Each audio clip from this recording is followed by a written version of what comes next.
ಎಲ್ಲರಿಗೂ ನಮಸ್ಕಾರ. ಗ್ರಹಗಳಲ್ಲೇ ಅಗ್ರಗಣ್ಯನಾಗಿರುವ ಸೂರ್ಯದೇವನ ಇತಿಹಾಸವನ್ನು ನಾವು ತಿಳ್ಕೊತಾ ಇದ್ದೀವಿ. ಸೂರ್ಯನು ಕೇಂದ್ರ ಮತ್ತು ಗ್ರಹಗಳಲ್ಲಿ ಅಗ್ರಸ್ಥಾನವನ್ನು ಪಡೆದುಕೊಂಡಿರ್ತಾನೆ ಮತ್ತು ಅದು ತನ್ನದೇ ಆದ ಅವಿಭಾಜ್ಯ ಮೌಲ್ಯವನ್ನು ಹೊಂದಿದೆ ಅಂತ ಹೇಳಿದ್ರೆ ತಪ್ಪೇ ಆಗಲ್ಲ. ಸೂರ್ಯದೇವರನ್ನು ಭೇಟಿ ಮಾಡುವ ಜನರು ತಮ್ಮ ಜೀವನದಲ್ಲಿ ಎಲ್ಲ ರೀತಿಯ ಶ್ರೀಮಂತಿಕೆಯನ್ನು ಪಡೆದುಕೊಳ್ತಾರೆ ಎಂಬ ನಂಬಿಕೆ ಇಲ್ಲಿದೆ. ಸರಳವಾಗಿ ಹೇಳುವುದಾದರೆ, ಸೂರ್ಯನನ್ನು ಪ್ರಾರ್ಥಿಸುವ ಜನರು ಸೂರ್ಯನಂತೆ ಪ್ರಕಾಶಮಾನವಾಗಿ ಹೊಳೆಯುತ್ತಾರೆ ಎಂದು ಹೇಳಬಹುದು.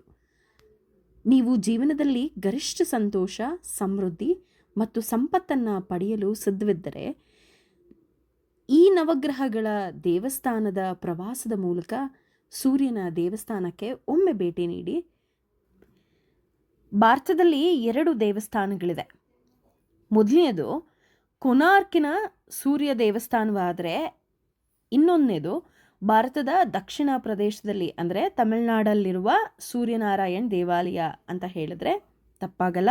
ಭಾರತದ ದಕ್ಷಿಣ ಭಾಗದಲ್ಲಿರುವ ಈ ಒಂದು ದೇವಸ್ಥಾನದ ಕೆಲವು ಉಪಯುಕ್ತ ಮಾಹಿತಿಗಳನ್ನು ತಿಳಿದುಕೊಳ್ಳೋಣ.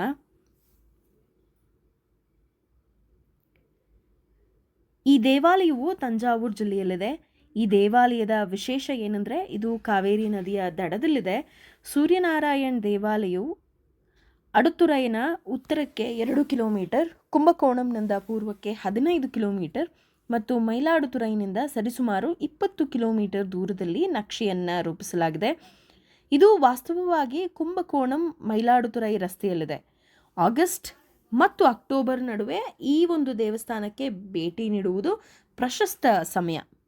ಮತ್ತು ಶಿಖರದಲ್ಲಿ 3 ಹಂತಗಳು ಮತ್ತು 5 ಗುಮ್ಮಟಗಳನ್ನು ಹೊಂದಿದೆ ಅಂತ ಹೇಳಲಾಗತ್ತೆ.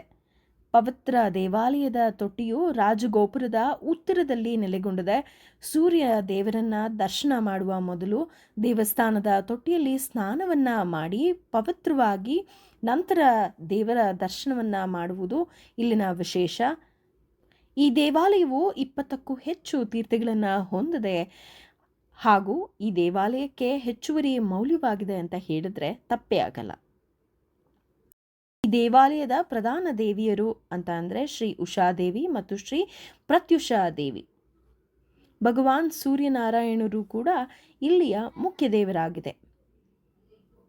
ಇತರ 8 ಗ್ರಹಗಳು ಅಥವಾ ನವಗ್ರಹಗಳನ್ನು ಸೂರ್ಯದೇವರಿಗೆ ಅಭಿಮುಖವಾಗಿ ಇಲ್ಲಿ ಇರಿಸಲಾಗಿದೆ. ಈ ದೇವಾಲಯದಲ್ಲಿ ಪ್ರಮುಖ ಶಿಲ್ಪವೆಂದರೆ ಅದು ಗಣೇಶನ ದೇವಸ್ಥಾನ. ಇಷ್ಟೆಲ್ಲ ವಿಶೇಷವಿರುವ ಸೂರ್ಯದೇವರ ದರ್ಶನವನ್ನು ನೀವೆಲ್ಲರೂ ಮಾಡಿ, ಆ ದೇವರು ನಿಮ್ಮೆಲ್ಲರಿಗೂ ಕೂಡ ಒಳ್ಳೆಯದನ್ನು